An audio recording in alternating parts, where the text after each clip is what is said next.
the depth the sound could not reach. Liverpool Western Approaches Command, 1942. Sub-Lieutenant Rosalind Fenn had trained as a mathematician before the war, and it was this training, considerably more than any naval experience she did not yet possess, that led to her assignment, in the darkest months of the Battle of the Atlantic, to a small and intensely secretive plotting section within Western Approaches Command, tasked with a single, unglamorous, and increasingly urgent problem: figuring out from the accumulated wreckage of sunk merchant ships and the fragmentary, often contradictory reports of surviving convoy escorts, exactly how German submarines were finding and attacking Allied convoys with an effectiveness that, by the winter of 1942, had brought Britain's own merchant shipping losses to a level that senior naval planners increasingly and privately regarded as approaching a genuine existential threat to the country's continued ability to sustain the war at all. "You are not here to sink submarines," the section's commanding officer told her on her first morning in the role, in the plain and entirely unglamorous terms that Rosalind would come to recognize as characteristic of the entire unit's working culture. "You are here to understand them, their patrol patterns, their attack tactics, the specific technical and organizational systems that allow a relatively small number of submarines to inflict losses of this scale against convoys we continue attempting to protect with every escort vessel and every technical resource currently available to us. Understanding in this particular war is not a mere academic exercise. It is, I believe, very likely the single most important weapon this command actually possesses, more important, in its own way, than any individual depth charge or any individual escort vessel, because it is only through genuine understanding of exactly how the enemy is achieving these results that we have any real hope of developing effective countermeasures against tactics that continue month after month to outpace whatever specific defensive improvements we have so far managed to implement." The Wolf Pack problem. The specific tactical challenge Rosalind found herself assigned to help address centered on what German naval planners themselves had termed the Wolf Pack, a coordinated attack tactic developed and refined over the preceding several years of the war, in which multiple German submarines, rather than operating independently as earlier submarine warfare doctrine had generally assumed, coordinated their attacks against a single convoy simultaneously. Overwhelming the convoy's necessarily limited number of escort vessels through sheer weight of coordinated numbers, in a manner that individual submarine attacks, however skillfully executed,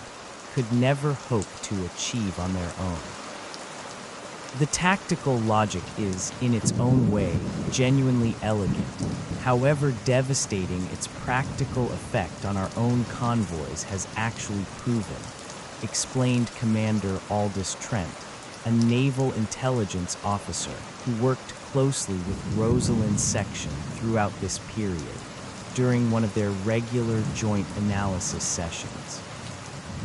A single submarine attacking a well-escorted convoy faces very considerable risk, since the convoy's escort vessels, once alerted to the submarine's presence through a successful attack or through direct detection, can concentrate their own defensive and offensive resources against that single identified threat, considerably improving their own odds of successfully destroying, or at minimum driving off the attacking submarine before it can inflict further damage. but a convoy attacked simultaneously by 6, 8, or in some documented cases considerably more submarines, coordinating their approach and their attack timing so that the escort vessels face multiple simultaneous threats from multiple different directions, cannot possibly concentrate adequate defensive resources against any single attacking submarine without leaving the convoy dangerously exposed to the other submarines participating in the same coordinated attack. The escort commander in this tactical situation faces a genuinely impossible resource allocation problem. Every vessel and every resource he commits to addressing one identified threat necessarily reduces the resources available to address the several other simultaneous threats the wolf pack tactic, by its very coordinated nature, is specifically designed to present him with. The genuinely difficult question Rosalind's section had been tasked with helping to answer, and that would occupy the greater part of her own subsequent wartime service, concerned exactly how German naval command was actually achieving the real-time coordination that this tactic required, how a number of geographically dispersed submarines, operating across a vast expanse of open ocean with no reliable means of direct visual communication between individual vessels, were less managing to coordinate their approach and their attack timing against specific identified convoys with the degree of precision that the wolf pack tactic's actual documented effectiveness clearly required. What the radio traffic revealed. The answer, as Rosalind and her colleagues gradually pieced together over the following months through the painstaking analysis of intercepted German naval radio communications, lay in a sophisticated command and control system, considerably more centralized than earlier Allied assumptions about German submarine operations had generally supposed, a system in which individual submarine commanders, upon sighting a convoy, transmitted detailed contact reports back to a central German naval headquarters, which then coordinated the subsequent concentration of additional submarines toward the identified convoy's position, directing each individual submarine commander toward a specific attack position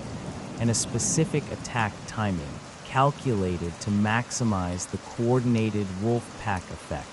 once sufficient submarines had gathered. This centralized command structure, Rosalind explained, in a technical assessment she prepared for the section's broader analytical work during this period, represents both the wolf pack tactic's greatest tactical strength and, I would argue, its single most significant potential vulnerability if we can develop the specific technical and analytical capability required to actually exploit it. The tactic's effectiveness depends entirely on the sustained radio communication between individual submarines and central command. A submarine that sights a convoy but cannot communicate that sighting back to headquarters, or headquarters that cannot subsequently communicate coordinated attack instructions back out to sufficient additional submarines, cannot actually execute the coordinated wolf pack attack that has proven so devastatingly effective against our own convoys. If we can develop the capability to intercept, and more importantly, to actually understand the content of this sustained radio communication traffic, we gain not merely general intelligence about German submarine operations in the abstract, but potentially specific, actionable, and genuinely time-sensitive knowledge of exactly which convoys German command has identified as attack targets, exactly how many submarines are being directed toward any given convoy's position. and exactly when and from what direction a coordinated attack is likely to actually materialize. This analytical insight, which Rosalind's section developed and refined across the following months in close and increasingly productive collaboration with the broader code-breaking effort centered at Bletchley Park, an effort that had, by this stage of the war, achieved significant and sustained success in breaking the specific German naval cipher system, known to German command as Enigma, and to the Allied codebreakers working to defeat it by the internal designation Sharp. That governed exactly this category of submarine command communication would eventually prove to be one of the single most consequential intelligence achievements of the entire Battle of the Atlantic. What breaking the cipher actually required? The technical achievement underlying this capability, which Rosalind came to understand in considerable and genuinely fascinating detail through her section's close ongoing collaboration with the Bletchley Park code-breaking effort, involved a genuinely difficult and genuinely sustained cryptographic challenge, considerably more demanding than the code-breaking effort's earlier successes against other categories of German military communication had generally required. The naval Enigma system German submarine command actually employed, explained a Bletchley Park liaison officer during one of the periodic technical briefings Rosalind's section received as part of its ongoing collaboration with the broader code-breaking effort, incorporated additional cryptographic complexity beyond what the equivalent Enigma systems used by German Army and Air Force communications generally employed, reflecting, we believe, German Naval Command's own particular and, as it turned out, entirely justified concern about the specific catastrophic consequences that any compromise of submarine command communications would actually produce, given how directly and how immediately this particular category of communication governed the coordinated tactical operations upon which the entire Wolf Pack strategy fundamentally depended. Breaking this specific and additionally complex naval variant of the Enigma cipher required not merely the general cryptographic and mathematical techniques that our broader code-breaking effort had already developed and refined against other German military communication systems, but a further and genuinely difficult period of specialized additional effort, extending across a considerable span of months during which our own codebreakers worked under the constant and genuinely urgent pressure of knowing that every additional day the naval cipher remained unbroken represented additional merchant shipping losses, additional convoys successfully attacked, additional lives lost to a submarine threat that our own escort forces, however skilled and however determined, could not adequately counter without the specific intelligence advantage that successfully breaking this particular cipher system would eventually provide. The danger of being too effective. It was in the months following the naval cipher's eventual successful compromise, as Rosalind's section began receiving and analyzing genuinely detailed, genuinely actionable intelligence regarding specific German submarine positions and specific planned Wolf Pack concentrations, that a new and genuinely delicate operational challenge emerged, one that Rosalind found herself directly and repeatedly confronting throughout the remainder of her wartime service, and that echoed. Though she would not learn of the parallel for many decades, precisely the same fundamental tension that code breakers working against other categories of German military communication were confronting in their own entirely separate corners of the same broader intelligence war. "We now possess," Commander Trent explained, during a particularly tense planning session held once the section's newly available intelligence had first allowed British Naval Command to successfully reroute several convoys around a developing wolf pack concentration before any actual attack could take place. Intelligence detailed and specific enough to allow us to save convoys from attacks that would otherwise, in the ordinary course of events, have resulted in very considerable merchant shipping losses and very considerable loss of life. And yet I must impress upon this entire section, in the strongest possible terms, that we cannot simply act on this intelligence as directly and as consistently as its genuine operational value might otherwise suggest we should. If German Naval Command observes a sufficiently consistent and sufficiently inexplicable pattern of Allied convoys successfully avoiding wolf pack concentrations that German submarines themselves had every reasonable expectation of successfully intercepting, they will very quickly and very reasonably conclude that their own naval communications have somehow been compromised, and will respond by changing their cipher systems entirely, in a manner that would very likely deny us access to this intelligence source for a period of months or potentially years, while our own codebreakers work to defeat whatever new cryptographic system German Naval Command subsequently adopted in its place. We are, in a genuinely difficult and genuinely consequential sense, required to balance two competing and only partially reconcilable priorities against one another, continuously, for as long as this particular intelligence advantage remains available to us. We must use this intelligence sufficiently to actually protect a meaningful proportion of our own convoys from the attacks it allows us to anticipate,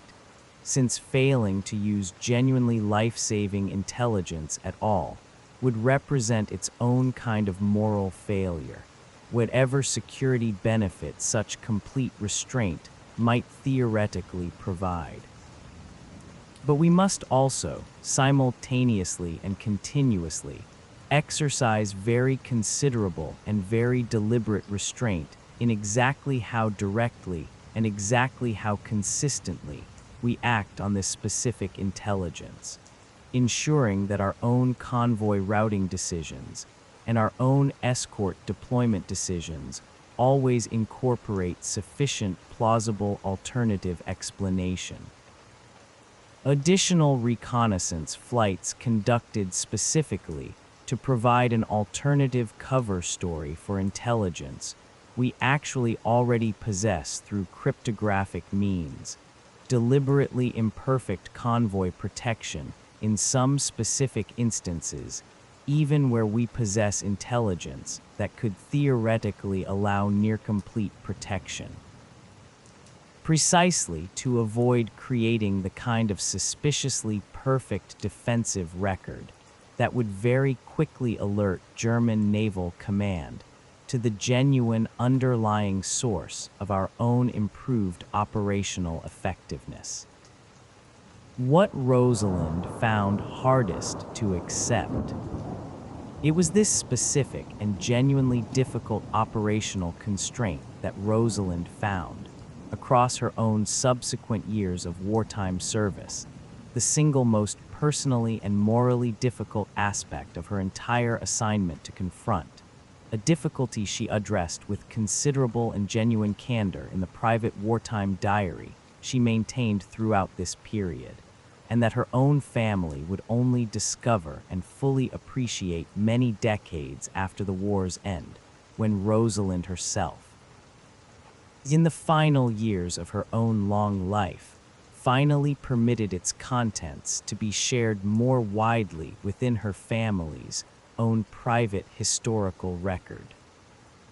"I have spent this entire week," she wrote in an entry composed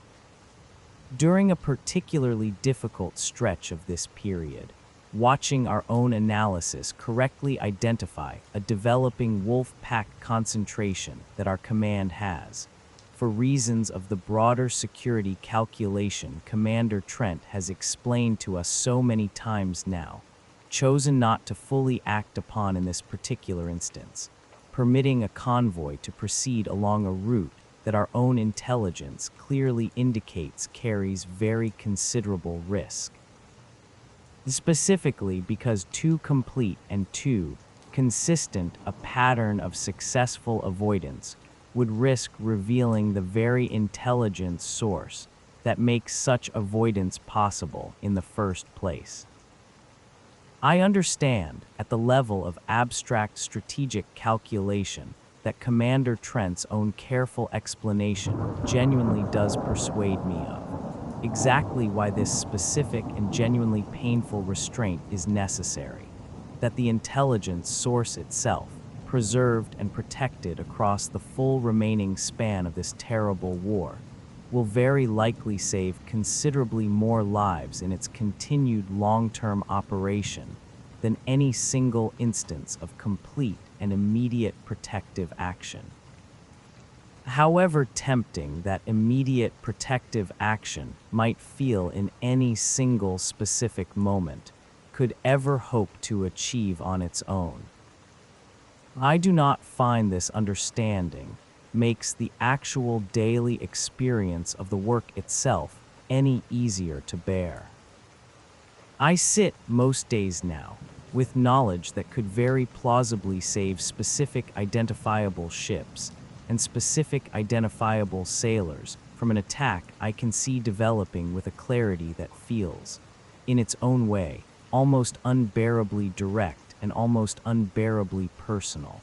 and I am required, again and again, to accept that this knowledge cannot always be acted upon as completely or as immediately as its genuine content would otherwise suggest it should be. I do not know how to fully reconcile this particular tension, and I am not certain, even now, that I actually believe it is a tension that admits of any full or genuinely comfortable reconciliation at all.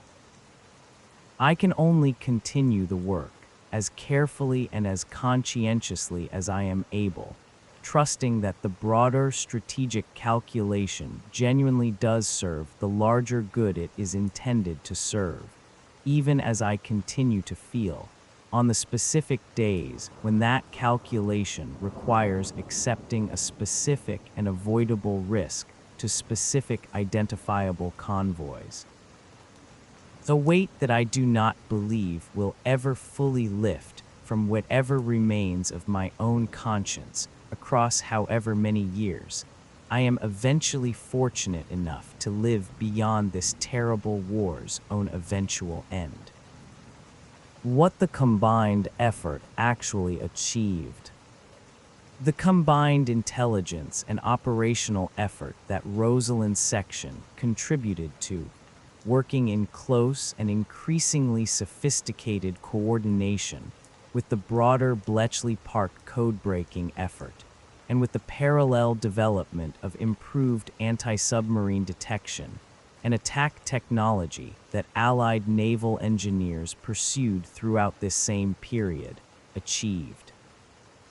According to the assessment that naval historians studying the Battle of the Atlantic would eventually reach once the full scope of the code-breaking effort's contribution became historically documented and historically understood, a genuinely decisive and genuinely consequential impact on the war's overall outcome. Historians studying this period, a later naval historian would write, in a comprehensive account of the Battle of the Atlantic's actual conduct that drew extensively on the eventually declassified code-breaking records, have generally concluded that the combination of successfully broken naval cipher intelligence, improved radar and sonar detection technology, and increasingly sophisticated escort tactics and escort coordination developed across the middle years of the war,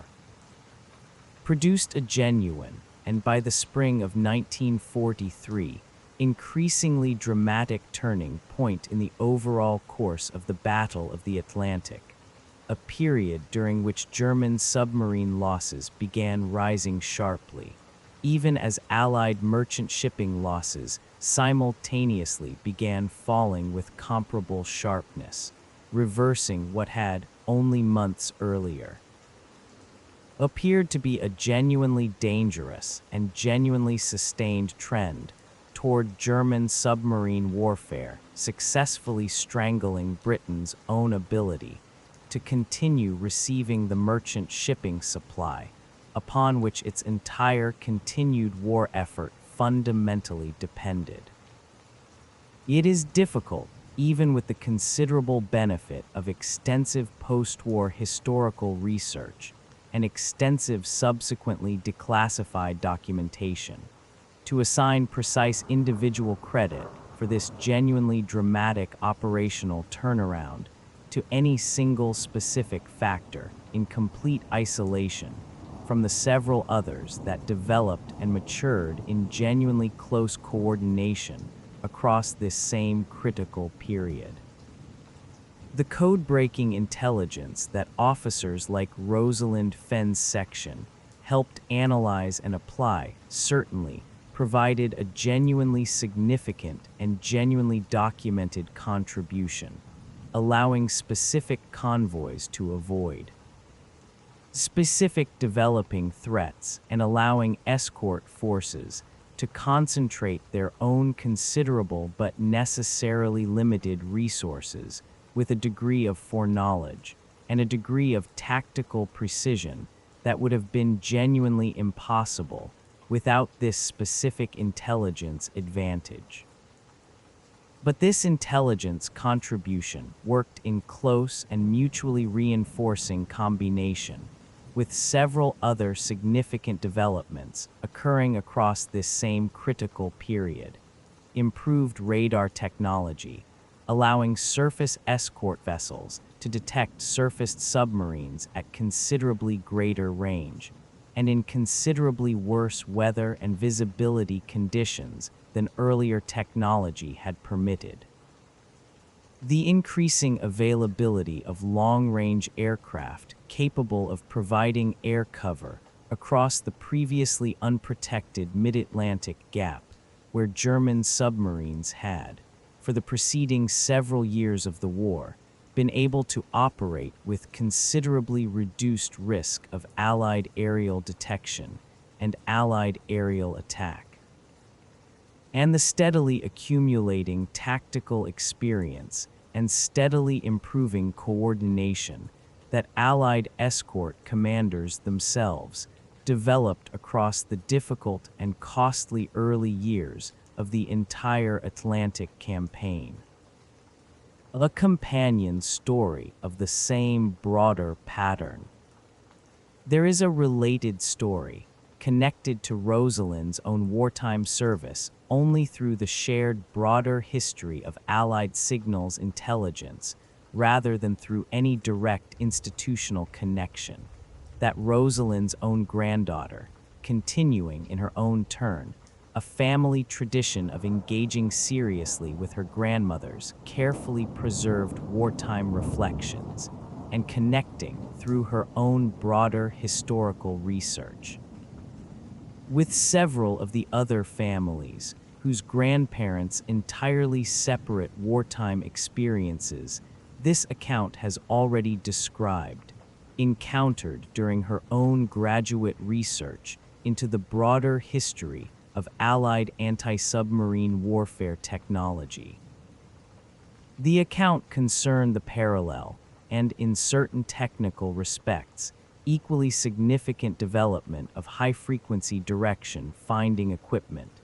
compact radio direction-finding apparatus sufficiently miniaturized and sufficiently ruggedized to be fitted aboard individual escort vessels themselves, allowing those vessels to detect and precisely triangulate the specific direction, and through coordination between multiple equipped vessels. The specific position of German submarine radio transmissions in genuine real time, providing escort commanders with an immediate tactical intelligence capability considerably more responsive than even the most efficiently processed and most efficiently transmitted code-breaking intelligence, which necessarily involved some inevitable delay between initial interception, successful decryption, and eventual operational transmission back out to the actual escort forces in the field. What strikes me most, studying both technologies together, Rosalind's granddaughter told her during one of their later conversations about this research, is how thoroughly they actually complemented one another in practice, despite emerging from what were, in institutional terms, quite genuinely separate development efforts. The broader, more strategically oriented code-breaking intelligence your own section worked with,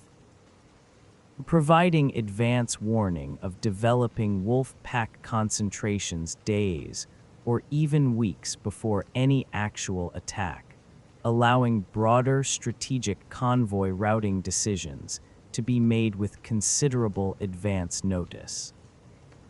And the more immediate, more tactically oriented direction-finding technology, allowing individual escort commanders to detect and respond to actual submarine radio transmissions occurring in genuine real time during an actual developing engagement.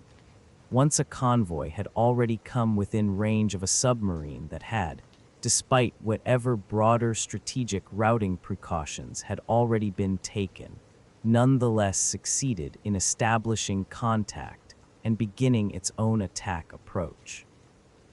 What Rosalind chose to remember. It was this observation, more than any single specific technical detail of her own wartime intelligence work, that Rosalind found herself returning to most extensively in the concluding passages of her own private wartime account, composed across the final years of a considerably long post-war life that had, following the war's end, taken her into an academic career in mathematics that she herself, in her own later reflective writing, described as having felt. Throughout the whole of that subsequent career, permanently and inescapably shaped by the specific nature of the wartime work she had performed during those difficult and genuinely formative years.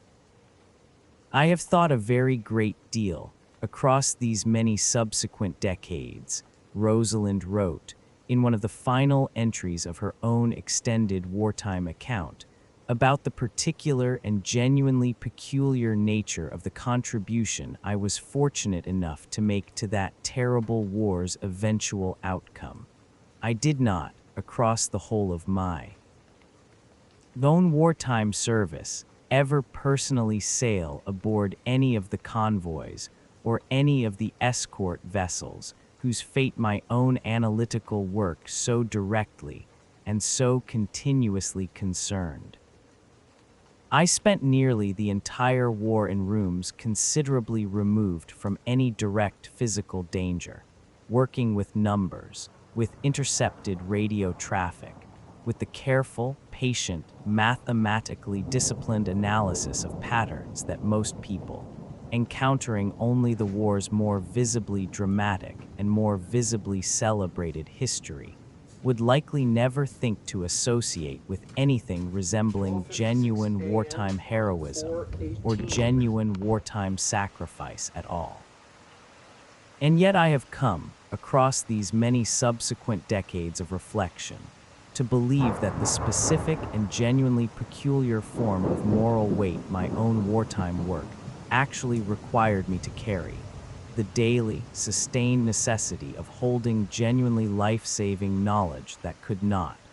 for reasons of a broader strategic calculation, I came to understand and to accept, even as I never fully stopped finding it personally difficult to bear. Always be acted upon as completely and as immediately as that knowledge's genuine content would otherwise have suggested it should be, represented its own distinct and genuinely demanding category of wartime service, considerably different in its specific character from the more immediately visible physical courage that the war's more conventionally celebrated heroes so clearly and so admirably demonstrated, but no less genuinely difficult, and no less genuinely consequential to the war's own eventual outcome, for being so very much quieter, so very much less visible, and so very much less likely, across the many subsequent decades since that terrible war's own eventual end,